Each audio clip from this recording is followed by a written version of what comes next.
Welcome back to VEX Isn't Scary. This is part 5, and we're going over loop conditionals. So we have the for loop, the for each, and the while loop. For each, and while all have something in common in that they are loops. They run multiple times depending on a conditional. You can almost think of an if statement that runs as long as its condition is true. So in Houdini, we can go ahead and create a geometry node. We can rename this to part 5 loops, and then dive inside. Let's just create an attribute wrangle by typing AW. And what we're going to do is we're going to set this to detail. So we haven't really covered this properly in the past, but basically when you're running over detail, you don't need a geometry.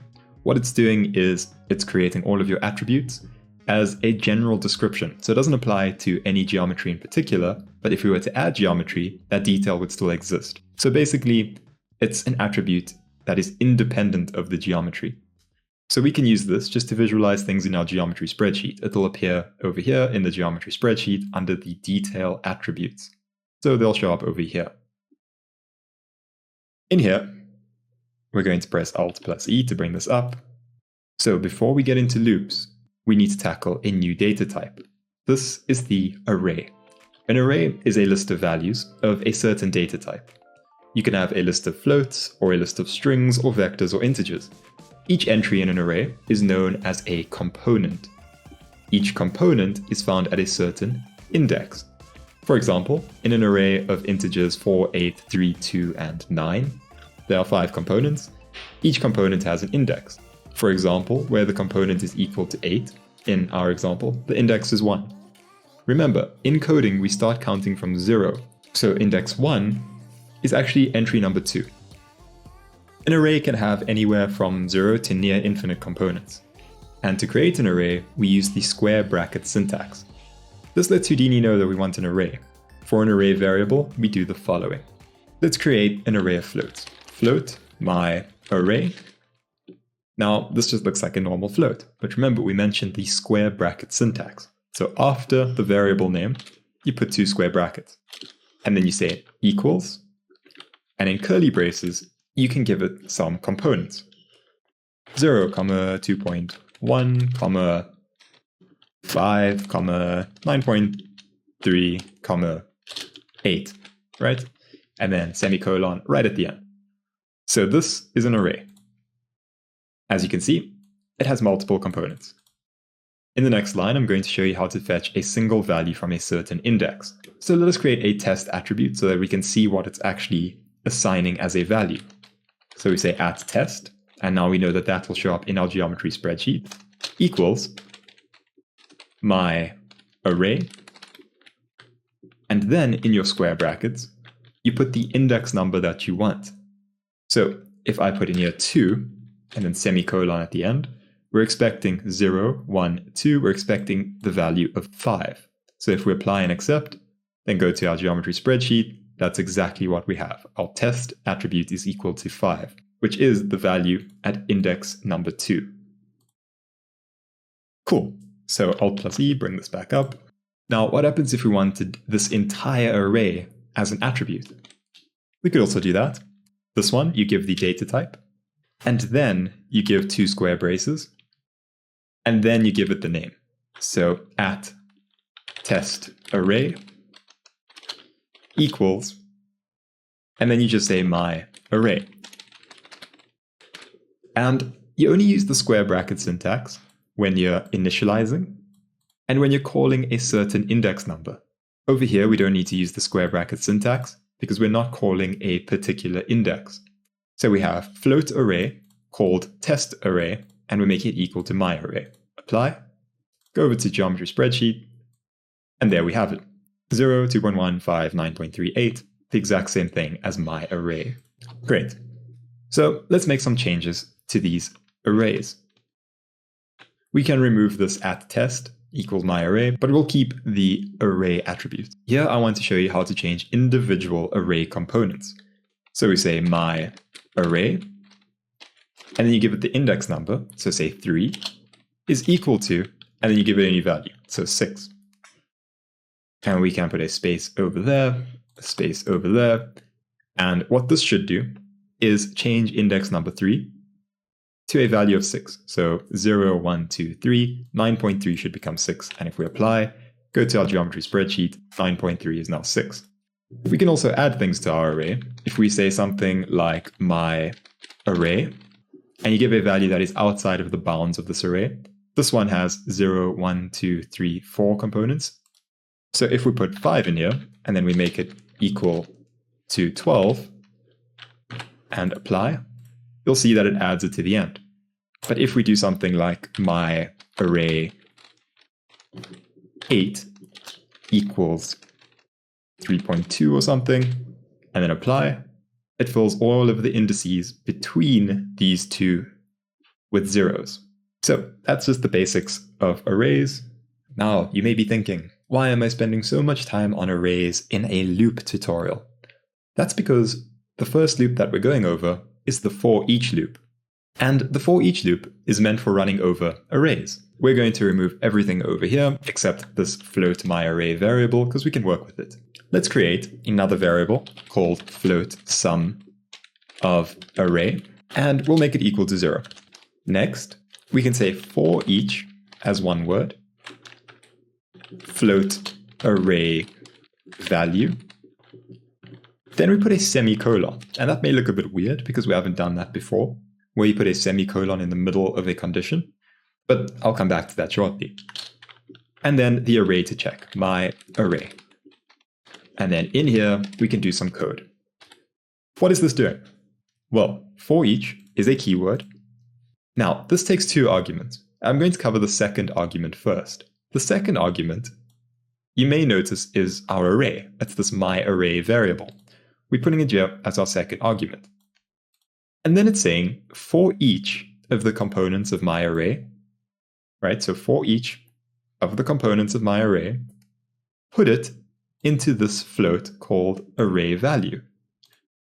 So what that means is it'll run through each of the components in our array, assign it to array value, and then we can use array value inside of our for each loop. So we can say something like sum of array plus equals. So what that does is it adds something to our existing variable. So it adds something to sum of array. So we say sum of array plus equals array value, semicolon. What this should do is it should take each component in this array and add it to sum of array. So sum of array will be 0, then it will add 0, so it will stay 0. Then it'll add 2.1, so it'll be 2.1, then it'll add 5 to 7.1, and then 9.3 to 16.4, and then 8 to 24.4. Well, my math might have fallen apart, but I'm not sure. Anyways, apply and go to geometry spreadsheet. And of course, we need to turn this into an attribute if we want to see it. So we can say at sum equals sum of array. Apply, and there you have it, 24.4. Cool. So that's how you use a for each loop.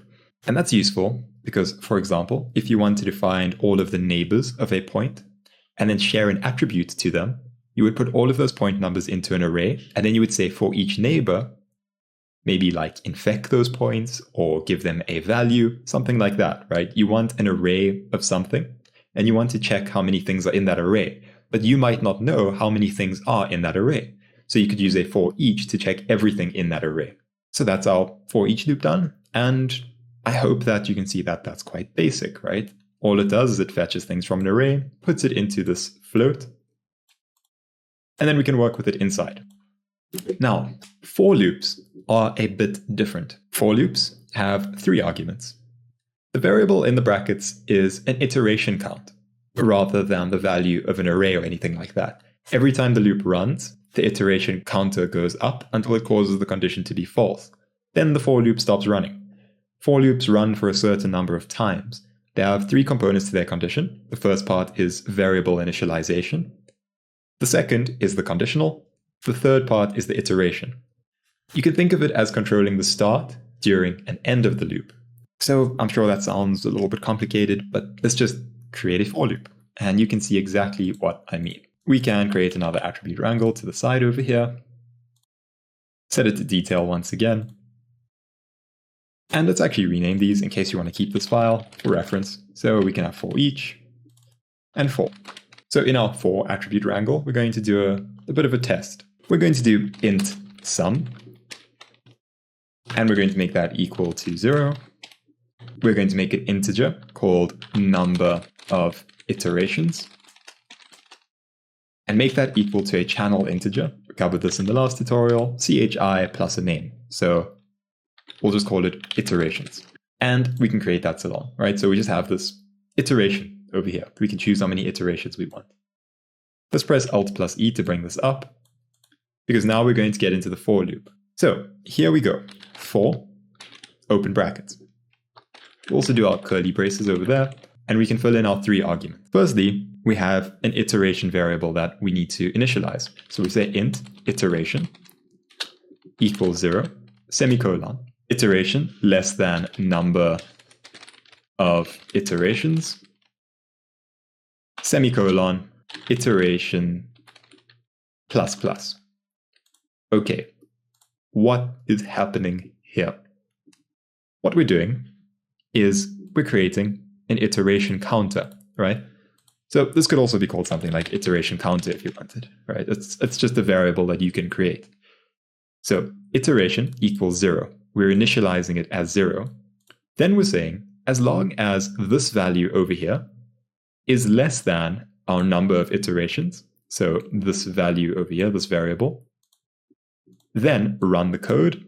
And when you finish running the code, increase our iteration number. So we say plus plus, that just means increment by 1. So add 1 to it. It's the same as saying plus equals 1, right? So we say plus plus. And so let's get an exact feel for what this does. So in here, we could say something like sum plus equals 2. So what this should do is every time it runs, it should add 2 to our sum. And then what we can do is afterwards just say at sum equals sum, right? So we're making an attribute named after this variable over here. And if you want to make it more clear, you can say sum attribute, so that we know that this one's the variable, this one's the attribute. Apply and accept. Go over to our geometry spreadsheet. And before we go over, what do you think the value is going to be? Keep in mind our number of iterations is set to 0. And if you said 0, you would be correct, because this hasn't even run, right? If iterations are 0, then we enter our for loop. It says iteration equals 0. If iteration is less than the number of iterations, run this code. But it doesn't get there because iteration is not less than 0, right? 0 is not less than 0. So it won't even run this. But if we increase this to 1, you'll see our sum attribute goes up to 2.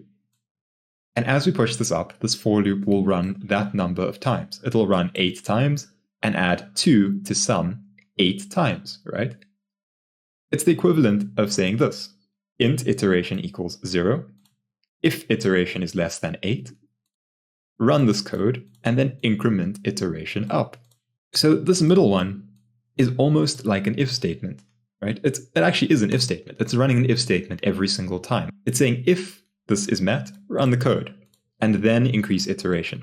One thing to note is that in almost every coding language, we don't use int iteration, we'll do something like int I. Int I is almost always used, right? It's one of those things that coders don't even know why it's there. It's just int I. And it's most likely because it was originally called iteration. And so you would use something like that, right? And over there as well. And we can switch this back to number of iterations. So I equals 0, I is less than the number of iterations, I plus plus, then do this code. All pretty cool. And if you wanted another for loop inside of here, you would have to use a different variable name. You would have to make it something like int j. Generally, it goes I, j, k, right? And then if you happen to be using so many for loops, you'll just keep following the alphabet, L, M, N, whatever. So let's go back to our scene view. And let's go over the last type of loop. Create another attribute wrangle, set it to detail, and call this one while. So while loops are like for loops, but without that iteration counter. Instead, they run until the condition is no longer true, which means they're literally just if statements that keep running. Right? An if statement would usually just check, say, if a point is above 0 on the y-axis, and then make it blue. But a while loop will check while a point is above 0 on the y-axis, run this code and make it blue. So it will keep trying to make that point blue, right? And I can show you this, and it will maybe crash Houdini because we're about to enter into an infinite loop. So bear with me. I don't even know if this recording will keep going. Hopefully it will, and I can just escape this.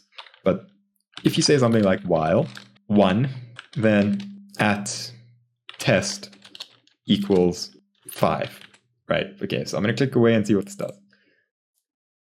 And there it goes. It's starting to run this code infinitely. And fortunately, Houdini hasn't crashed, and I can press escape to get out of it. But you just saw, if nothing makes my while loop leave this while loop, it will keep doing this. This is a bit of a weird one to use, and it's quite easy to break your code with it, but it's also very useful. So let's press Alt-E to bring this up. And while loops are honestly the most simple of all the loops. It's just a condition. While do this. So while this is true, do something. So let's create a variable to work with here. And let's just call this int true check equals 0. And then we can say float test value equals 0. And then over here we can say while true check equals 0, do the following. Then we can make test value plus equal 10. Now, I'm not going to apply an except because that's going to send us into an infinite loop. Can you see why? It's because true check's value is never changing. So what we could do in here is we could rather say if test value is greater than 1000, and then we put our 2 curly braces, then make true check equal 1, right? So now maybe you can see the logic behind this. What we're saying is, while true check is equal to 0, increase our test value by 10. And when this test value gets greater than 1000, set true check to 1. And then because true check is 1, this will no longer be true, and it'll leave the while loop, right? So it's just a logic thing. While this is true, keep increasing this value. When this value reaches a certain point, make this false. So we apply an except, and we can also add a check at the end of this. So we can say at check test equals true check, and we can also say at value test equals test value. Okay, this is a bit of a weird naming convention that I've chosen. Don't be like me. Be better than me.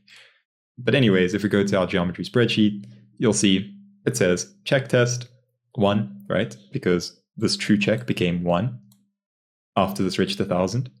And the value test is 1010. Basically, it's just because we've only said if it's greater than. So only once it's greater than will stop. If we say greater than or equal to, then it should, so it should set it to 1000. The more you work with it, the more it makes sense. So I encourage you to play around with it, just putting in random values and seeing what you get. If you break anything, cool, that's a great way to learn. But yeah, just mess around with these. And what you would usually do with this is something like an infection solver. So I'm not sure how long this tutorial has been going on for, but I think it's getting kind of long. So if you don't want to watch this part, it's cool. You can skip ahead. There's no more new information here, really. I'm just going to be using some functions that you may not have seen. But if you want to follow along, I'm just going to show you what you can do with a for each loop, for example. So let's create an attribute wrangle over here to the side. We won't be using detail this time. We'll run it over points. Let us create a grid and scatter some points on it. So now we just have this grid over here, bunch of points, and for some reason my points are small again. Display geometry up to 10, save as default. Cool. So big points. Now plug that into our attribute wrangle.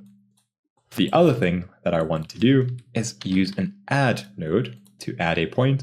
What this does is we can just add a point at the origin, right? Cool. Little point over there. We can move them around if we switch on our transform handles. So we can move it over there rather. And you can see its position over here. We're going to drop an attribute wrangle. And in here, we're going to give it a value. We're going to say at infected equals 1. So this little point is now infected. right? If you go over to point attributes, this point over here, point number 0, is infected. And infected is just an attribute I came up with, right? You can call it whatever you want. Next, we merge it in with the other scattered points.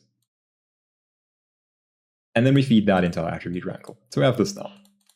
Now if you check your geometry spreadsheet, only one point is infected. All the points coming in from the scatter grid get a default value of 0. That's also why we have that little warning over there on the merge, because there's a mismatch of attributes, and so it defaults a whole bunch of them to 0. The fix to that would be to add an attribute wrangle to your scatter as well, where you say infected equals 0. And now both sides have the same attribute, so that error goes away. Like, it's not a big deal. You know, maybe it's bad coding practice, but I do it all the time. Next, we go over to our attribute wrangle, and this is where we're going to start using what we just learned. Here I'm just going to press Alt+E, bring this up, as we usually do. So what I want to do here is I want to search around any infected point for some other points and infect those points. So what would that need? Well, it would need a radius from that point that's infected to search for other points, and it would need a number of points that it's allowed to infect, right? So, you know, those are the two basic parts of it. You would say int number of points, right? So that would be the number of points to infect. You can even call it that. Actually, I'm not. That's just really long. Equals chi. In here, we say number underscore of underscore points. Next, we also say float radius equals chf radius. And you can even call it search underscore radius. That's probably a better name. Semicolon at the end. So we have two channel parameters now. Apply, accept, create those. Alt+E to bring this back up. Now, we also need to store those points that we find, right? So what is a great way to store a bunch of point numbers? Aha! We can create an integer array. So we say int neighbor point numbers, square brackets, because we want an array, equals near points. And this is a function that I haven't shown you before. It's a bit more of a complicated function. It has quite a few components to it. To check what components it has, you can press space and then backspace, and it'll bring this up. So you can see that it says finds all the closest points in a geometry. So we have geometry, vector pt, float max dist. Now, I've used this a lot, so I know what these mean. Firstly, you need the geometry stream, which is geohandle 0. You then need a position to search around, which is at position, so at p, right? We're searching around the current point. Then we're saying, in what radius should I be searching? So we put radius over here. And then we also say, how many points do we want? So this one, we put number of points. And we can apply and accept, and there's no errors. So cool, we can continue.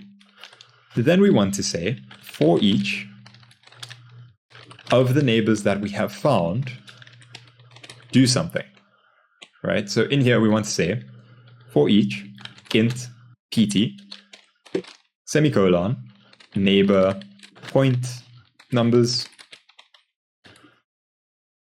And in here, we're going to say set point attrib. This is another function that I haven't shown you yet. And in here, we need a geohandle, and then the attribute that we want to change. So that would be infected. And then we need the point number, which is pt. So we're fetching pt from our neighbor point numbers. And then the value to give it. So it would be 1 because we want to infect them, comma. And then in inverted commas, you say set. Now, this is just a thing that tells it to set it. I'm not entirely sure what the other options are. I almost always use set. But this is set point attrib, right? The geometry handle that we're checking points in, the attribute that we want to change, the point number that we want to change the attribute for, the value that we want to set this attribute to, and we just tell it that we want to set. Now, the issue with this is that it'll work, but every point will be infected. I can show you this. If you apply and accept, and then increase search radius up to 0.5, a number of points up to 5, if we go to our geometry spreadsheet, everything's infected, right? The reason is we don't actually have anything that's checking to see if the point is firstly infected to infect its neighbors. So we just press Alt-E to bring this back up. And we can just say if at infected equals 1, then do all of the stuff. So we'll just wrap all of these things in here with curly braces, click and drag over all of this, and you can press tab to indent it, or you can use this over here. That's just indents as well. So now it will only run this section of code if the currently processed point has an infected attribute that equals 1. So if we apply an except to visualize this, we can drop down a color node, and we can just go over here and say ramp from attribute, and the attribute that we want to ramp for is infected. And so the colors, you can just make them red and black. And as you can see, it infects some points. Now you'll notice that only 4 points are actually being infected, right? 1, 2, 3, 4, and then this one over here is the original infected point. But we've said infect 5 points. The reason it's doing this is because it adds itself as a neighbor. And that's simply because near points uses a position. So any point that's around this position gets included, including itself. So we can just fix that by pushing your number of points up by +1 to include itself. And then if you increase this number of points, you can see that it gets limited by the search radius. But if you increase your search radius, it increases the number of infected points. So that's pretty cool, because that also means that you could even put this into a solver. And this is something we'll be doing in a future tutorial. We're going to be creating custom solvers. So let's create a solver node, type solver, drop that down, and Control and X to cut your attribute wrangle. Put this right over here. Dive inside of your solver. Paste your attribute wrangle with Control+V.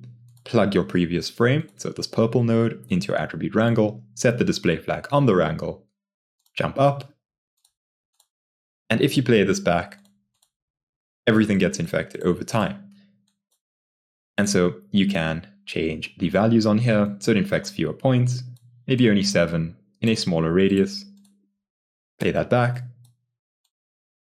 And that's pretty cool. That also means that it works on any geometry. So you can put a rubber toy in here.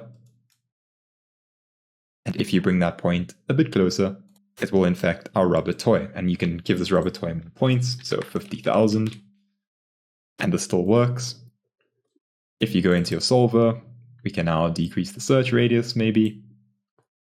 And if you play this back, you have an infection solver. And you can do all sorts of things with an infection solver. Like you can use this to create velocities so that all of these points fly away. Or, you could even do something. Let's try something like this. If at infected equals 1, then v at p plus equals v at n. What that'll do is it'll push it away by the normals, and we can multiply that by a smaller value, 0.1, maybe a bit more, 0.5. So now as it infects, those points get pushed out.